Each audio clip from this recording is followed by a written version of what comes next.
This is a story about three inventors. They left their mark on the world by creating one of the last new types of telescopes. It goes by the name Bird-Jones. Now, as crazy as it sounds, the journey all started with supersonic flight, something that the airplane behind me could easily do. You might recognize it as the F-14 Tomcat.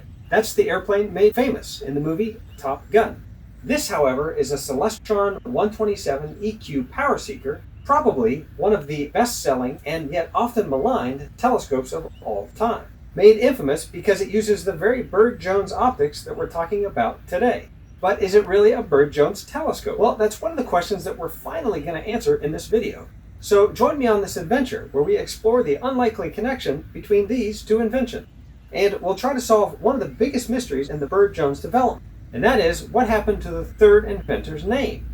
And before we finally go, we'll answer the question of whether or not the Bird-Jones telescope really deserves the bad rap that it's gotten over the years. You might just be surprised. And now, let's kick the tires and light the fires.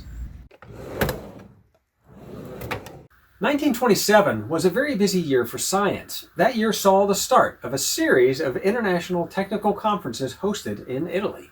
They were called the Volta Conference, and people from all around the world were invited to come give presentations. Italy continued to host the Volta Conference several more years, with the last one being in 1935.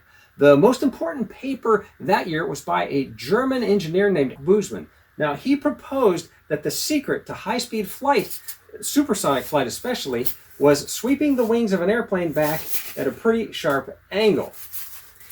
Fortunately for the Allies, nothing substantial was really ever done with Bowen's idea.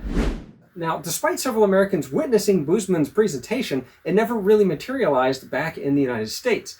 That is a mystery, and now it should be stated that the fastest airplane at the time could only reach 45% the speed of sound, so perhaps his idea seemed too far in the future to be practical.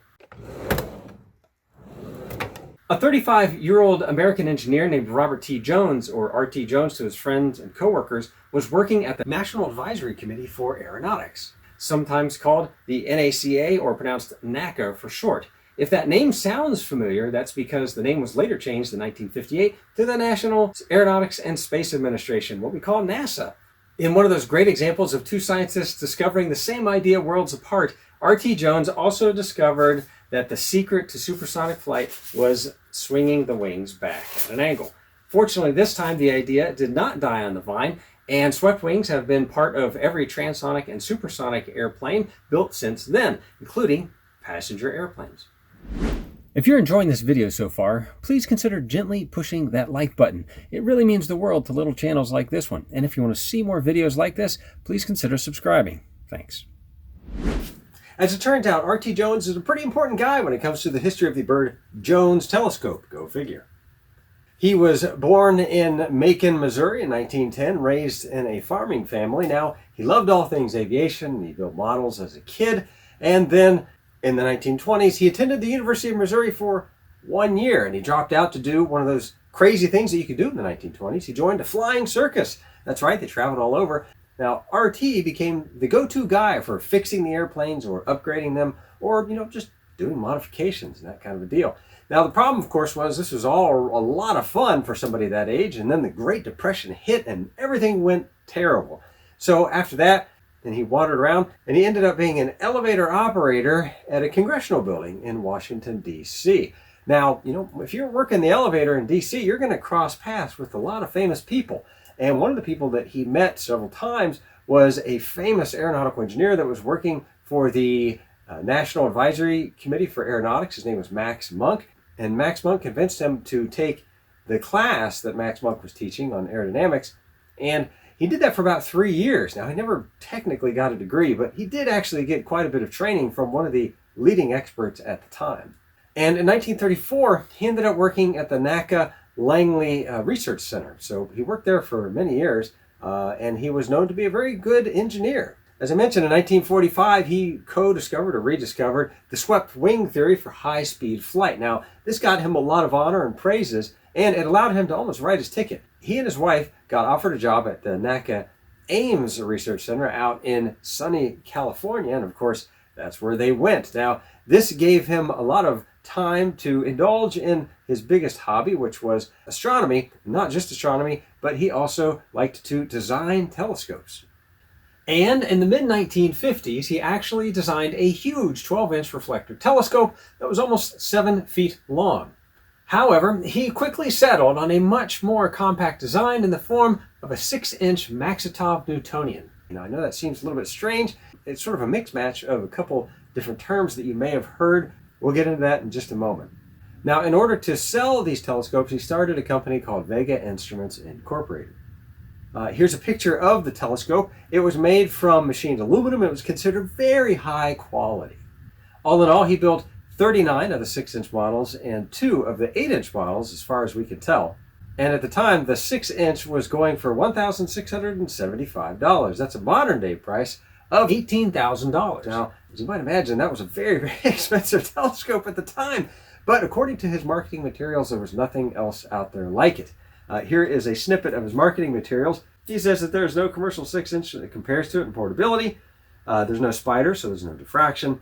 He says that the chromatic aberration is virtually gone, less than 1% of an equivalent refractor. And since it's sealed, you don't have to worry about heat currents or dust or anything like that. And of course, it's pretty portable, and it is good for low and high powers without a diminishment of the image quality. Now, the interesting thing about these Vega instrument telescopes is that they are so rare that if you happen to have one, they are probably some of the most valuable telescopes out there. So everybody check your closets and check your basements and see if you have one of these. They came in these wonderful wooden kits. He basically just treated them like scientific instruments. And so if you have one, again, they're worth quite a bit of money. Of course, there is one caveat. If you're looking for one of those rare Vega Instruments Maxitov Newtonian telescopes hand-built by R.T. Jones himself, well, you have to be careful. You see, in the 1990s, a company called Infinity Instruments built a bunch of reproductions that they called the Vega 6. My understanding is that they were actually pretty good telescopes functionally, but enough time has gone by that the similar build and the similar name can cause confusion on the used marketplaces. Now, despite having looked for over a year, I have not been able to find a single image of one of these reproductions, but I was able to scrape some information about the history of these reproductions. Some say that they may or may not have the main tube painted white. Yeah, the information is pretty vague out there about these. So if you're about to go out looking for your original Vega Instruments telescope, just be careful.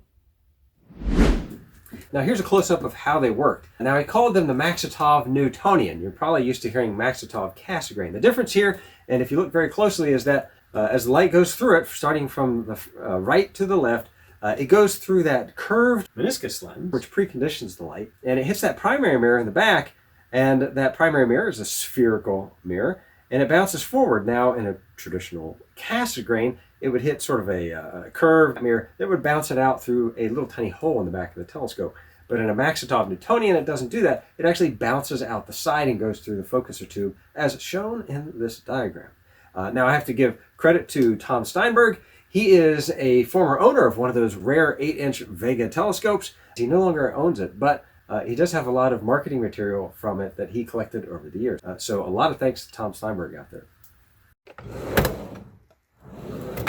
Here he is on August 16, 1957, giving a presentation at the East Bay Astronomical Society. And of course, this is the 1950s, and back then, everybody wore suits.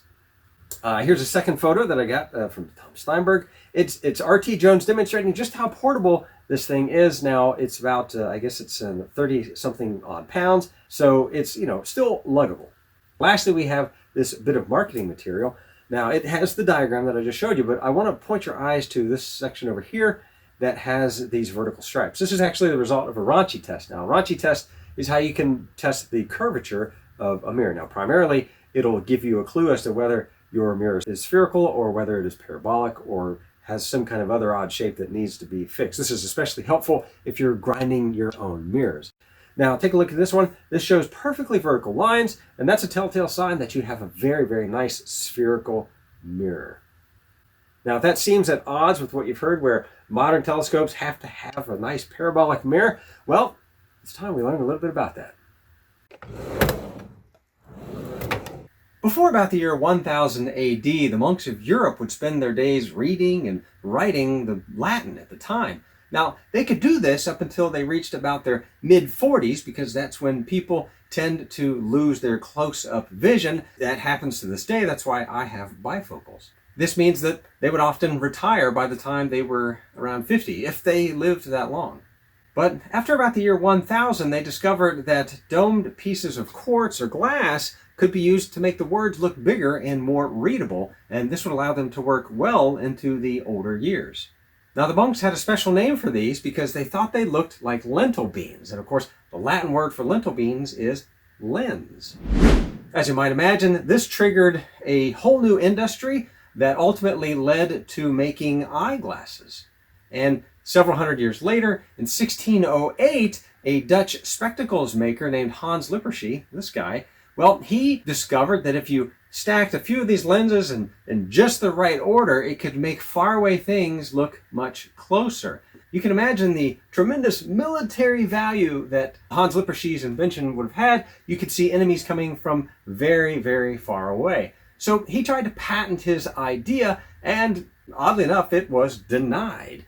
I can only imagine how upset he was, coming that close to owning such an important technology all to himself. Well, the information spread around Europe, and at the time the magnifications were around 3x. But within a year, that information got to a math teacher in Italy named Galileo, and he perfected the design. And it went from about 3x all the way up to eventually 30x. Now, what did Galileo do with his telescope? Well, he was a pretty busy guy. On the night of November 30th, 1609, he took his telescope and he looked at the moon. And not only that, but he drew detailed notes of what he saw. And a little bit over a month later, he pointed his telescope at Jupiter and he saw the moons that went around Jupiter. Now, it's amazing, he kept such meticulous notes that we know the exact date that he accomplished these amazing tasks.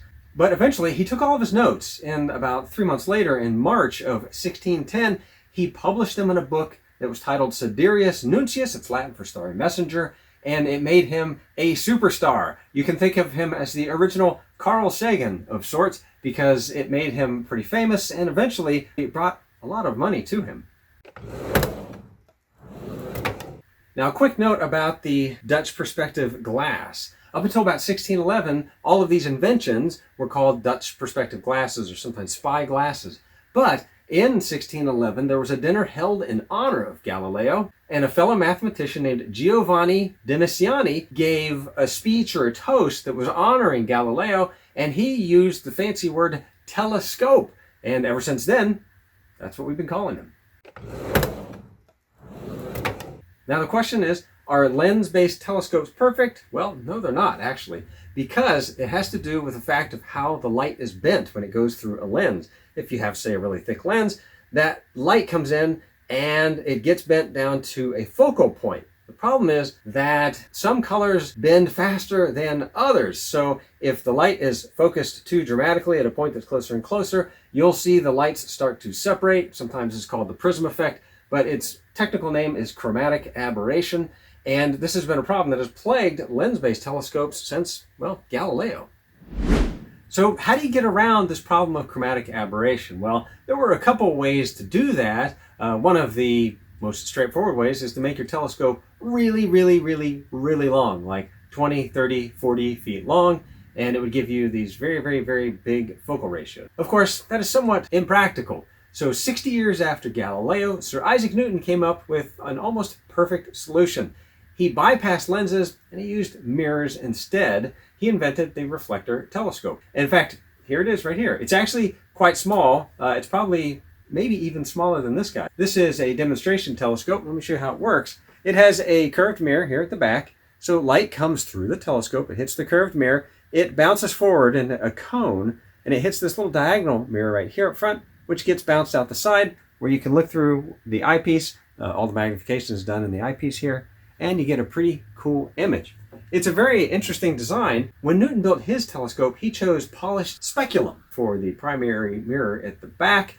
The shape is based on a very large radius sphere because that was just the most practical way to make a very accurate mirror at the time. There's a common myth with light that bounces off of a sphere, though. In fact, people think that the light rays all focus to a very tight point. But this is not true if the light is coming from a very far away source, like the stars or the moon or the planets. In that case, the light reflected off of a spherical mirror will focus into more of a region. The more curvature you have to your mirror, that region gets really diffused out. And this shows up with what they call spherical aberrations. And if you have a really spherical mirror that's a short focal length, you might see it as, let's say you're looking at the moon, it just wouldn't look sharp, and no amount of refocusing would help. So lens-based telescopes had chromatic aberration, and spherical reflectors had spherical aberrations. So is there a way to get around all of these aberrations? Well, there was. What I'm showing you here is a computer-generated ray trace of light that comes in from the right side and hits two different mirrors. Now, these mirrors look very, very similar, don't they? The one on the left is spherical, and the one on the right is parabolic. Now, again, visually they look very similar, but if you look very closely at the focus point, you'll see a slight difference. The light rays bouncing off the spherical mirror are coming to almost a sharp point, but they're more of a blurred region right there. And if you look at that parabolic mirror on the right, the light rays coming off all come to a pretty sharp point right there. So you might be wondering, why not just use a parabolic mirror and skip all the spherical mirror nonsense? Well, that's a fair question that we could ask now, but that's not a question they could ask back in the 1950s because parabolic mirrors were prohibitively expensive. You were either stuck with a spherical mirror or you paid a ton of money to get a parabolic mirror. So what if you were stuck with a spherical mirror? Were there any tips or tricks to make that spherical mirror produce a very nice image? Well, as it turns out, there were and there are, because spherical mirrors, believe it or not, are still being used in a lot of high-end telescopes. So one of the tricks that they found early on is that if you only use a tiny little sector of a spherical mirror, then the image that's produced is actually pretty sharp. So here we see it. And the one on the left is just what I showed earlier. It uses a big sector with lots of curvature. And if for some reason you can block off the upper portion of the light rays and the lower portion of the light rays, and you only use a tiny little sector of that spherical mirror, well, you're going to get a better image. You'll see that the focal area is pretty darn sharp. Now, the rule of thumb generally is that if you have a telescope with a spherical mirror and your focal ratio is f8 or larger, then you're actually going to get a pretty good image. If you have one of these small reflectors that are super popular, you can greatly increase the image quality by putting one of these masks on the front. So what this does is it keeps the outer portion of the spherical mirror from putting those off-focus light rays into the focal point. So you only get a little portion. Now, there is quite a bit of blockage because, of course, there is the central secondary mirror right there. But this does a pretty good job. You can download the 3D printable files of these free from Thingiverse. I'll put a link down in the description box. Many of you have telescopes that already use this optical technique of pre-treating the incoming light before it hits that spherical mirror. The most popular of these are the Schmidt-Cassegrain and the Maksutov-Cassegrain telescopes. Yes, that's right. Those telescopes still, to this day, use spherical mirrors. In 1930, Bernard Schmidt invented a telescopic camera that was called the Schmidt camera. The major innovation was a flat corrector plate up front that was called the Schmidt corrector plate. Now it's transparent, the light goes right through it, but it is an actual optically designed plate. Visually it looks flat to you and me, but it does have some very, very subtle curvature. And the whole point is that it just barely pre-bends the incoming light so that when it reflects off the spherical mirror, the image that is bounced off is corrected. On the Schmidt camera, they would have film or some kind of detector that would be located right about there on that secondary surface. In 1940, an optical designer named James Gilbert Baker took it one step further, attaching a secondary mirror to the back of that Schmidt corrector plate and then cutting a hole in the middle of the primary mirror.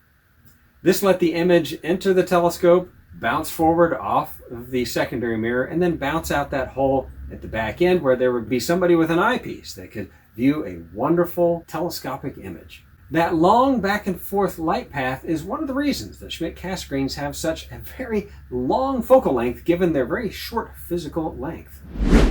This is a Maksutov-Cassegrain telescope, originally designed in 1941 by Dmitry Maksutov. Now, the method that he chose to pre-treat the light was this big, thick, bowl-shaped lens. They call it a meniscus lens. Let's see if you can see this. I'll move it around a little bit. It's very thick. The curvature is quite substantial, and I believe it is actually spherical shaped as well. You can see the reflective secondary mirror that's literally just painted on the back of this lens. Now, that meniscus lens is actually pretty heavy, much heavier than a Schmidt corrector plate. And that's one of the reasons why when you try to scale up a Maksutov-Cassegrain, the weight grows pretty fast. But now, get ready, because after the first telescope that he designed with his Vega Instruments company, R.T. Jones was about to unleash an idea on the telescope world in 1957. You see, he found a way to fix the reflected image after it bounced off that spherical mirror at the back of the telescope, and it didn't require any heavy corrector lenses at the front of the telescope.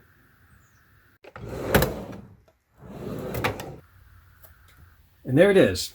R.T. Jones told the world about his brand new invention of a telescope in the September of 1957 issue of Sky and Telescope magazine. Specifically, he wrote an article about it that was basically all of the design specs that you would need to build your own. And he put it in the back of the magazine in a section called Gleanings for ATMs. And the ATM stands for Amateur Telescope Maker. Here's some pictures that you can see of how it worked. So the light comes in from the right. It hits that spherical mirror at the left, and it bounces back, and it goes through a corrector lens. Now, this corrector lens is not very large. In fact, it's smaller than the overall size of the telescope tube. That's why they call it a sub-aperture corrector. You may remember from the Maksutov-Cassegrain and the Schmidt-Cassegrain that their corrector plates spanned the entire telescope. But this little corrector lens that R.T. Jones had in his design was pretty small. It was only about 2 inches in this particular design. And the light goes through that, and it corrects the spherical aberration. And then it hits the diagonal mirror, bounces out the side where the eyepiece is. And that is the gist of his invention that he outlined in the 1957 issue here. Now, I'm going to show you what this looks like in real life. This is the Jones invention.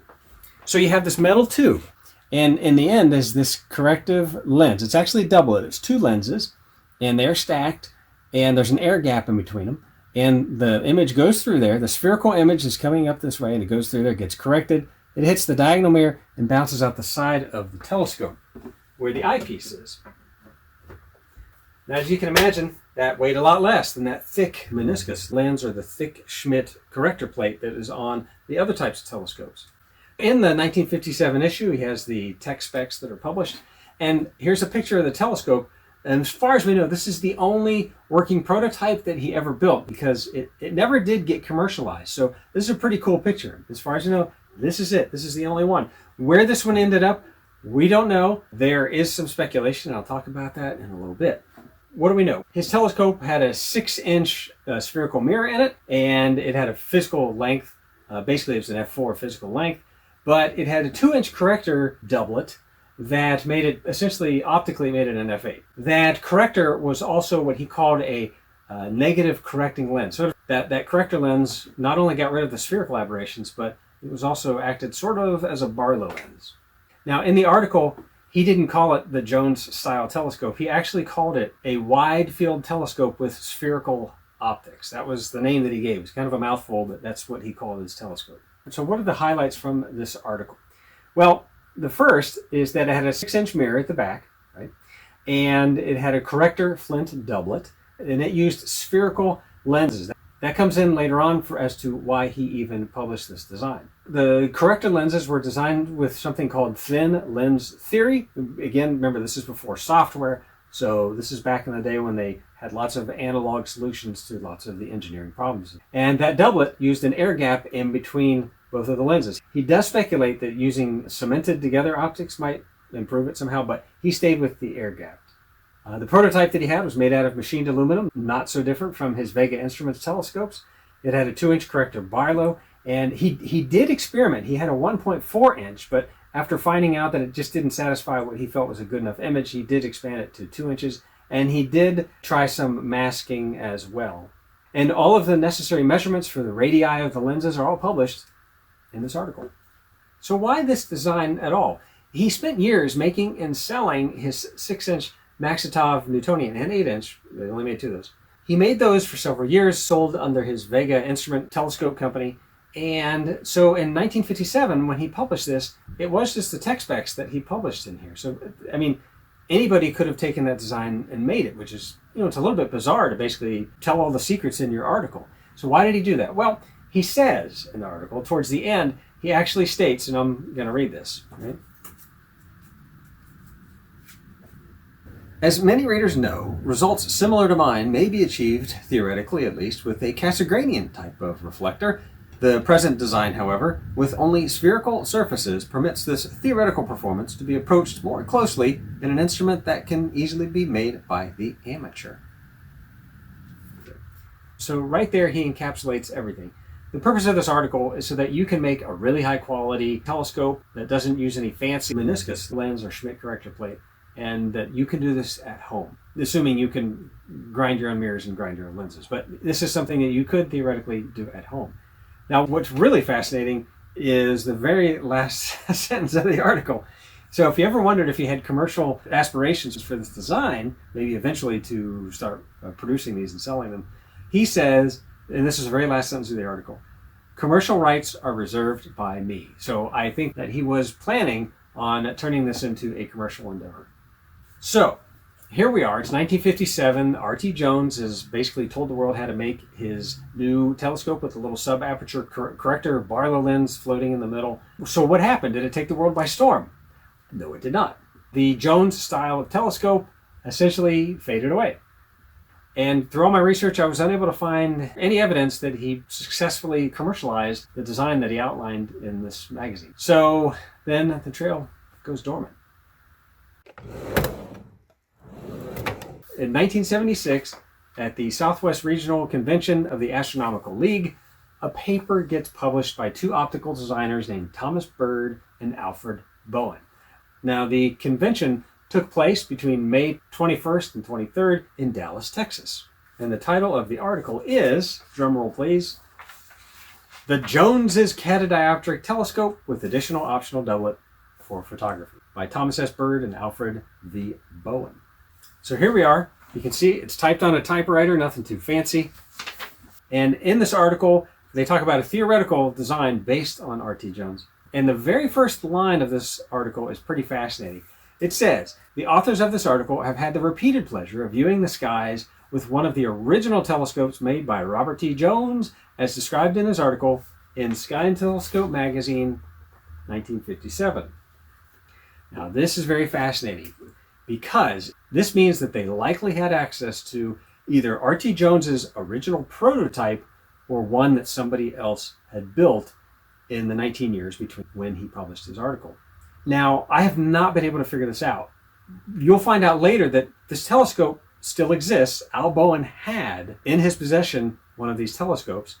It eventually went into possession of his nephew. If you happen to be his nephew and you're watching this video, please contact me. I would love to hear information about this telescope, maybe see what it looked like, and see if it is actually the R.T. Jones prototype that was shown in R.T. Jones's article. But anyways, I digress. This article goes on to talk about a theoretical design that they made, and it is essentially, it's a 12-inch version. So they doubled the diameter of R.T. Jones's design, and they made some tweaks to it. So one of the highlights that it says here is that we corrected the negative doublet with a small glass change for the sake of improved transmission and slightly lower cost. And it also says that they reduced the negative doublet diameter to 1.35 inches, where R.T. Jones, his corrector was 2 inches. Now, in this paper, Jones's original design is just simply referred to as Jones's modified, because that's what they did. They actually took his telescope and modified it. Now, what's kind of interesting, this is a very technical paper, and a lot of it does go over my head. I apologize. But it says that 2 telescopes were designed. One was for just visual viewing, and one is for astrophotography. The optics that were used for the astrophotography version were designed using a software package made by a guy named David Gray. And the optics that were designed for the visual optics were designed by a guy named William Peck. He had optics design software from a place called the Genesee Computer Center. And from talking with some folks, if you were an optical designer back in the 70s, you would know about these software packages. As you may recall, R.T. Jones designed his corrector lens using something called thin lens theory. I assume that was basically an analog engineering solution back then that did a pretty good job. Well, Thomas Bird and now Bowen, what they did was they used software to improve the corrector lens. But again, this is a paper telescope that didn't exist at the time. And that was in 1976. But within 2 years, things changed. In 1978, in the town of Hazelwood, Missouri, an amateur telescope maker named Jim Wilson actually took the specs outlined in Bird and Bowen's paper. He made his own 6-inch version of the telescope. So in 1978, we have actual hardware of that modified Jones design, modified by Bird and Bowen. But then comes 1979, and things are moving pretty fast.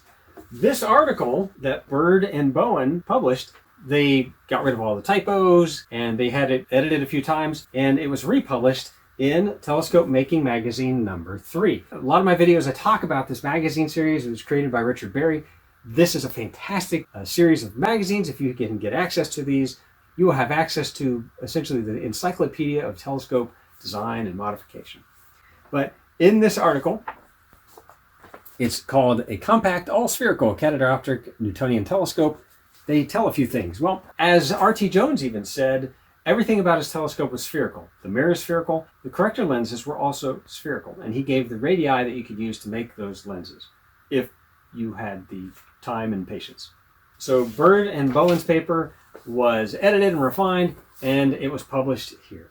It has improved text and improved graphics. But what's most fascinating, if you can see right here, is that it's no longer called the Jones Modified. It's called the Jones-Bird Telescope. Jones-Bird. There's a missing name there. Here's an example of the improved graphics that are in this article. You can see the light is coming in from the left. It hits that spherical mirror, and then it hits that Jones-Bird doublet and the diagonal, which are housed in that little metal tube that has to be accurately aligned in the middle of the telescope.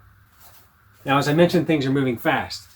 Here comes Telescope Making Magazine again, number 11. So the same gentleman that built the prototype in 1978, he wrote an article that he published here. And it's called Notes on the Jones-Bird Telescope. Right?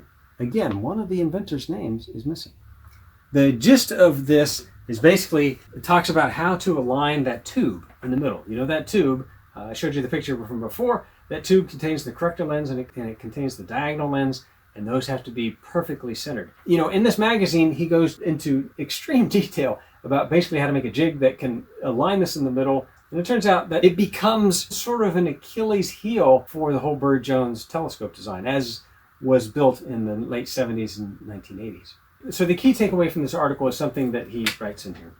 And he says, several people have asked me if this telescope can be successfully completed without access to machine tools. And he says, I frankly doubt it. Most of them are sensitive where centering and tilt are concerned, and because of this, machining is the only practical approach.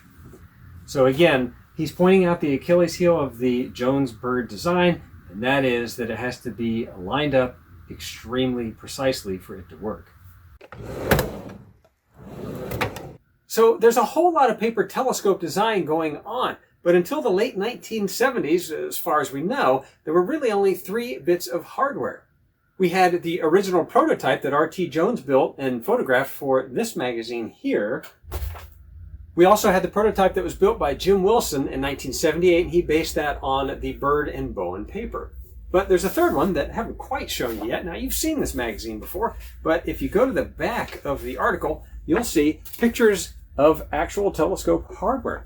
As it turns out, there was a third prototype that was built in conjunction with this article when it was published in Telescope Making Magazine, and it was actually built by the associate editor of Telescope Making Magazine, a gentleman by the name of Robert Cox. So what about actual commercial examples of a true Bird-Jones style telescope? Do they exist? Well, they actually do. And over the past year and a half, I tried to acquire an example of each of them. Unfortunately, my budget limited that quest, but I came pretty darn close. So the first one is probably the most common one. It's the red one by Tasco called the 8V. It's this guy right here. Now, the Tasco 8V is almost a clone of the Celestron Cometron Comet Catcher Jr. They both have 5-inch spherical mirrors. They both have a focal length of 1,000 millimeters. And let me show you something that's especially interesting about these. It's the caps that go on these. All right, so this is the one from the Tasco 8V. It has this silvered label right there. This has Japanese writing in it. Now, if you take the Japanese writing and you convert it to English, it actually says what's on these silvered labels. And I suspect if you pull this off, it'll just show you the Japanese writing. And interesting is there's a little V in the circle, and there was a little V in the circle. The previous owner drilled a hole through it. So these two were actually made by Vixen in Japan, which is kind of fascinating. Now, okay. Of the two, this one is the easiest to collimate. This one does have a glass plate up front, but that's just optical glass. It is not, it doesn't have any curvature to it. It lets light pass straight through it. The only reason it's there is to allow you to take the corrector and the diagonal combo and have it perfectly centered. It mounts it rigidly in the middle of the telescope. This still took me about 2 hours to collimate. Now for the Comet Catcher Junior. It also has a glass plate up front, and I don't exactly know why, because the optics tube is not mounted on that like in the red one. But if you look closely, this one has these 3 spokes, and those 3 spokes are actually kind of loose, no matter how much you tighten them. This one is really, really hard to collimate. In fact, I don't know if I ever got this one totally collimated. So we have the Tasco 8V, and we have the Celestron Cometron Comet Catcher Junior. These are both Jones Bird or Bird-Jones telescopes, and they both have 5-inch spherical mirrors, and they both have the spherical aberration corrector floating in the middle in a metal tube. Now we're going to go up to the big kahuna, and that is this guy right here. If you have an 8-inch Dobsonian, then you're familiar with the size of that telescope. Well, what if you cut that length in half, and you got this guy. This is the Celestron G8N. This is an 8-inch Bird-Jones telescope, or Jones-Bird telescope. It has a focal length also of 1,000 millimeters. So all these telescopes have a focal length of 1,000 millimeters. I'm starting to notice a trend here. But this is pretty awesome. There is no glass plate up front. This does have a big giant metal tube with a big giant corrector lens in there. That's got to be over 2 inches in there, and with a diagonal, if you can see that. As it turns out, the images created in this one are fantastic. In fact, here's a video of Mars passing behind the moon that I took with this very telescope. I'm more than happy to show this one off at a star party because it works great on the moon, it works great on planets. This is the one, if I'm going to keep any of these, it's going to be this one.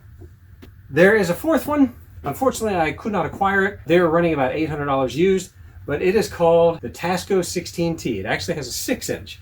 So it's somewhere between this size and this size.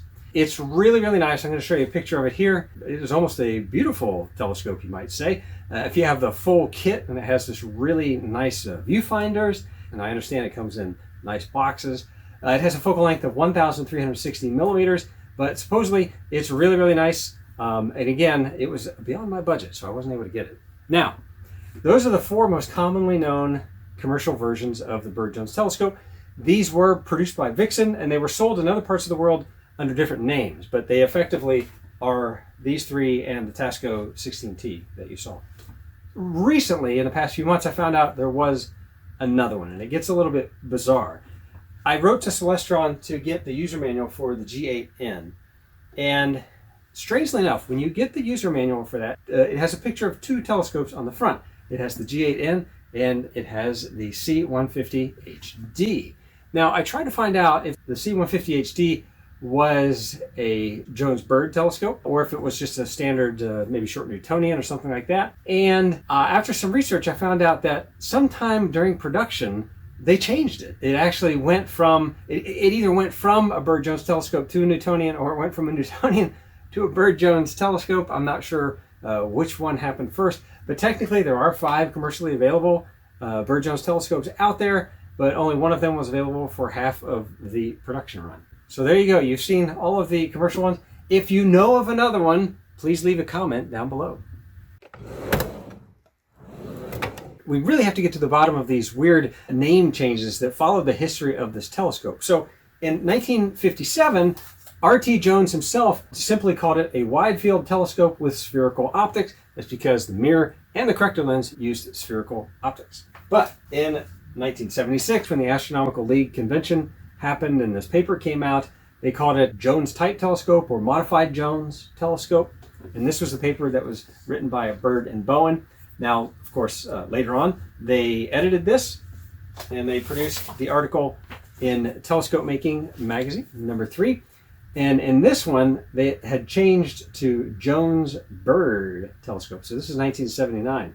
So the Jones-Bird telescope, and of course in 1981, it was still called the Jones-Bird telescope. So what happened? Well, in 1982 and beyond, when all of these commercial versions started to come out, it was switched from Jones-Bird to Bird-Jones telescope. Now, why is that? Well, I asked a lot of folks on the Cloudy Nights forums, and I did a lot of research, and the growing consensus is it came down to marketing, basically. When they tried to market these telescopes, they realized that if they called it a Jones-Bird telescope, people might mistakenly think that these were spotting scopes used for bird watching, used for terrestrial observations. And that would possibly hurt the market that they were going for. So they simply did a name switch and called it the Bird-Jones telescope to fix that. But of course, all throughout these years, there's one big question that you might be asking yourself. Yeah, you call it the Bird-Jones telescope, but that's only 2 of the 3 inventors. Al Bowen was heavily involved in the papers that led up to the Bird-Jones telescope. So why is it called the Bird-Bowen-Jones telescope? Well, to figure that out, we're going to have to understand a little bit more about Bird and Bowen themselves. Now, during all of my research into these gentlemen, I can tell you without a doubt that both of them were extraordinary people. So, what do we know about Thomas Bird? Well, he was born in Baltimore in 1926. His father passed away while he was young, so his mother took Thomas and his brothers out to California, where he grew up, and he eventually attended a Jesuit university where he was on track to become a priest. However, life took him down another path, and instead, he became a professor of calculus, Latin, and Greek. But he never gave up his hobbies such as astronomy and designing lenses, and that was something that he had become very good at. He was known as T-Bird to his friends and family, but it wasn't long before he was recruited to become an optics designer at Bausch & Lomb up in Rochester, New York. And that's where he met his wife, and they eventually had 3 children. Shortly after, he was actually hired by Texas Instruments down in Dallas, Texas. And this is where he was when he and Al Bowen were publishing their paper for the convention that designed the modified Jones telescope. And sometime in 1979, he returned to Bausch & Lomb in Rochester, where he eventually retired from their optical engineering department. Now, that alone would be a very well-lived life, but there's something I haven't told you yet. Thomas Bird was blind. You see, throughout most of his adult life, he was slowly losing his sight due to diabetic retinopathy. And in his very early 40s, he became legally blind. Now, despite that setback, he was still designing optical systems because of an incredible photographic memory and an ability to do calculations in his head. With the assistance of his family and friends and coworkers who would read his correspondence and his research notes to him, he continued to be a successful optical design consultant, and he was actually working right up until the day that he passed away in 1989 at the age of just 62. Now, what this all means is that when he and Al Bowen set out to perfect the R.T. Jones telescope, he was already blind. He knew that he would never be able to use it. To me, this is profound. He was effectively planting the proverbial tree whose shade he knew he could never enjoy. Now, I owe a debt of gratitude to his daughter, Rebecca Bird, for sharing not only his life story, but also the photographs that you've seen here. Now, the second inventor for the Bird-Jones telescope was Al Bowen. Now, we know a lot about Al Bowen. He had a college degree in math and physics. In 1968, he was an optical designer at Bausch & Lomb in Rochester, New York. He eventually worked for a movie lens company called Wallensack. And in 1972, he worked for Texas Instruments, which means he came down to Dallas, Texas. He was respected for his technical expertise, and he was well liked at Texas Instruments. and he joined the Texas Astronomical Society, Dallas, in 1973. And of course, we already know that in 1976 and 1979, he was busy working with Thomas Byrd on their modified R.T. Jones telescope. But he also enjoyed public astronomy. He loved its star parties and helping the community out with astronomy. Now, unfortunately, in 1992, he passed away while attending the Texas Star Party. He was only 48 years old. That's a terrible shame for someone that young to go. To show you how much people appreciated him at the Astronomical Society, I want to show you something here. This is the Spectrum magazine. This is the magazine for their group, the Texas Astronomical Society, Dallas. And this is an actual issue that was dedicated to Al Bowen. Now, when you look through here, there's stories from people that knew him, they were good friends with him, and they say things like Al was always the first to volunteer, and he was helpful to everyone. So it seems that, he passed way too early. He had a lot more to give to the world. So here's a picture of Al standing with Dave Hassenauer at the Texas Star Party in 1990. Dave was one of Al's really good friends, and they both worked together at Texas Instruments. I owe a ton of thanks to Dave for making this story even possible. So the real big question is, there were 3 inventors whose efforts went towards making the Byrd-Jones telescope. So why was Al Bowen's name not in the title? Why isn't it called a Byrd-Bowen-Jones telescope? There are 3 theories as to why that is. The first is that the design was improved, but technically it wasn't a novel, brand new invention. They used a computer to optimize the corrector lens, and the lens was a little bit smaller, but other than that, it was very similar to R.T. Jones's original design. So perhaps Al Bowen felt that it wasn't novel enough for him to include his own name in the new design, and he let Thomas Byrd add his name to it. The second theory is that he was satisfied in just reviving a clever old design for a telescope, and he didn't really feel the need to get credit for reviving that new design. That's the second. And, that's a very respectable option. And the third is that many employers claim ownership of anything that their employees create, even stuff that they create off-site after hours, especially if those inventions are of a similar subject to what they do as their job during the day. You can watch my video on the history of the Crayford focuser. This is what happened with John Wall when he invented the Crayford focuser over in England. Each of these has pretty much an equal chance of being the reason that Al Bowen decided not to include his name in the title of the telescope. Unfortunately, I was not able to find anybody that had discussed the specific issue with him. If you have any insight into it, please leave a comment down below. Let's talk about the Celestron 127 EQ Power Seeker. This thing is super popular. You can see used ones all over the place in the Facebook Marketplace and on eBay and on Craigslist and that kind of a deal. These have to be one of the best-selling telescopes, at least in modern times maybe. But there's a big controversy out there. It says it's a Byrd-Jones, but is it really a Byrd-Jones? Some people say that it is a Barlow Newtonian. Let's get to the bottom of that. All right, let's look at the telltale signs of a Byrd-Jones telescope. First of all, they're physically pretty short compared to their focal length. This is about 440 millimeters long, and the focal length is 1,000 millimeters. Ironically, it's the same as these Byrd-Jones telescopes over here. Secondly, does it have a spherical mirror at the back? Yes, it does, just like these Byrd-Jones telescopes over here. It has a diagonal secondary mirror that shoots the image out the side, just like these Byrd-Jones telescopes. And does it have a corrector lens that also works as a Barlow?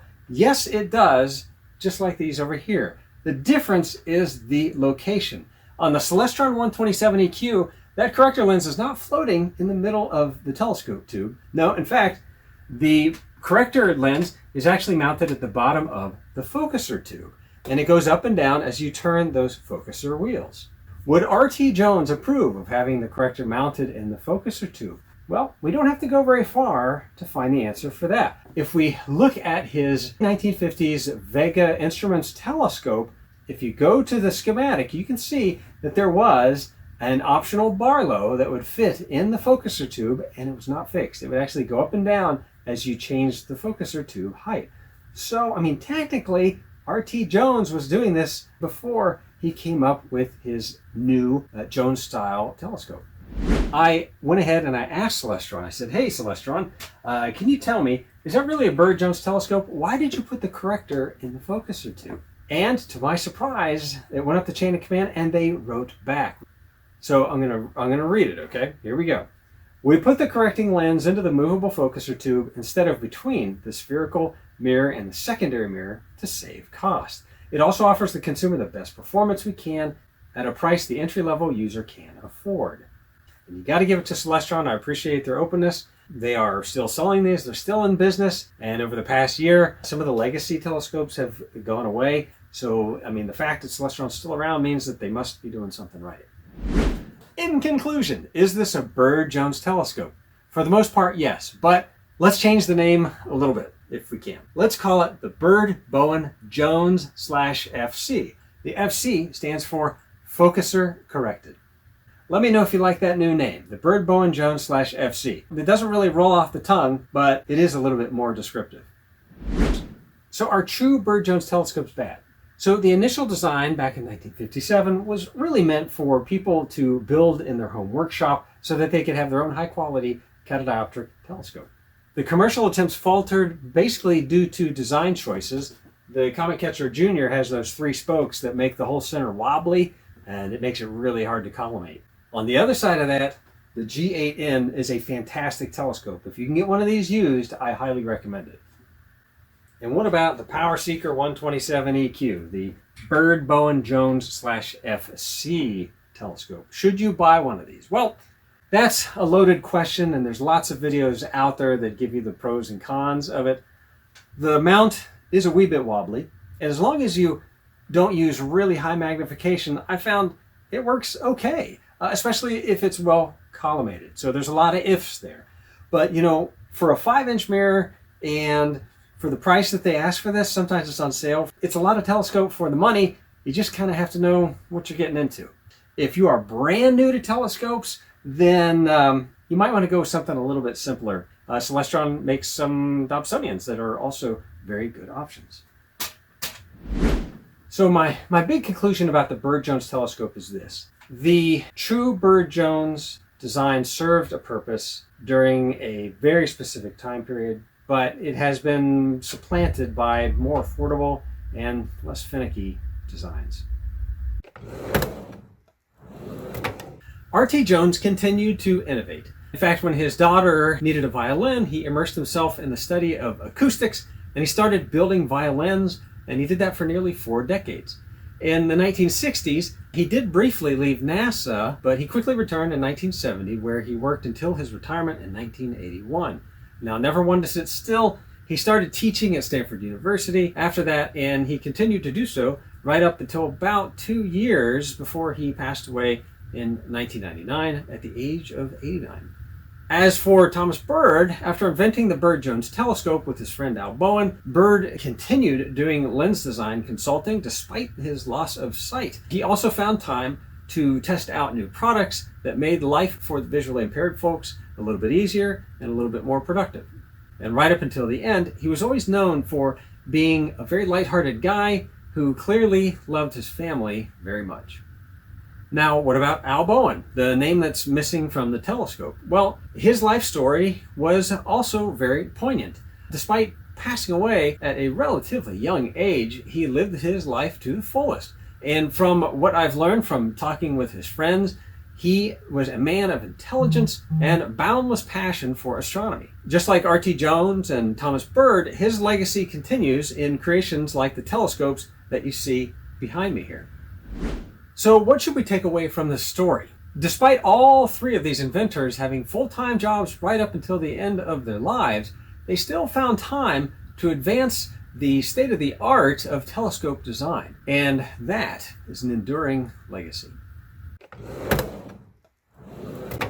Well, if you made it this far, congratulations, you're as big a nerd as I am. I'm going to answer some of the questions you might have about this video, but first I have to do some shout-outs. Now, first and foremost, many thanks to my wonderful wife for putting up with all the time that I sat at the computer doing all the research and all the editing and re-editing on this video. Next up, thanks to the Fort Worth Aviation Museum for letting me record the opening segment there. More on that later. Also, thanks to Richard Berry for making the wonderful Telescope Making magazine. I'd like to thank Sky and Telescope magazine, especially Ms. Garvin from their editorial department. Next up is Rebecca Byrd for sharing her story of her father, Thomas Byrd. It would have been a completely different video if I didn't have that history.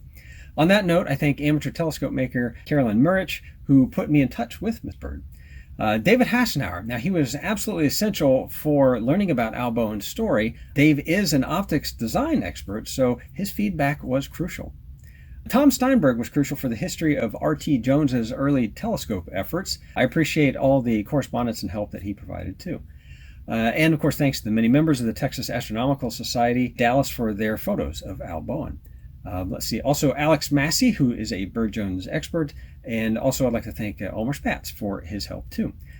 Lastly, the many members of the Cloudy Nights forums who answered my nonstop questions about the Bird Jones telescopes. Now for statistics.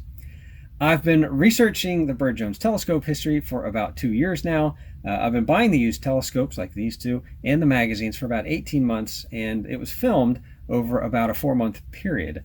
And I've spent about 85 hours editing and re-editing. Questions.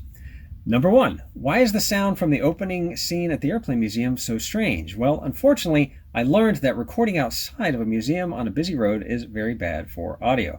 Despite being 100 feet from that busy road, my microphone picked up every truck, car, and chicken. In fact, here's a taste of just how bad the original audio was. Seeker, possibly one of the best-selling and yet often with supersonic flight, something that the airplane between these two inventions. See what I mean? I had to fix it. So when I got home, I had to re-record all of the audio sentence by sentence. That opening 2 minutes took many, many hours of re-editing. Question number 2, why is the visual editing so choppy? Well, mainly it was due to my subpar editing skills. Now, there were a few additional factors, though, that made the continuity a challenge. I recorded this over a span of about 4 months, mainly due to a couple of illnesses and 2 toe surgeries on the same toe. Now, throughout my time, my shirt changes color, my hair length changes, and sometimes I have a 5 o'clock shadow, and I know any one of those can be very shocking.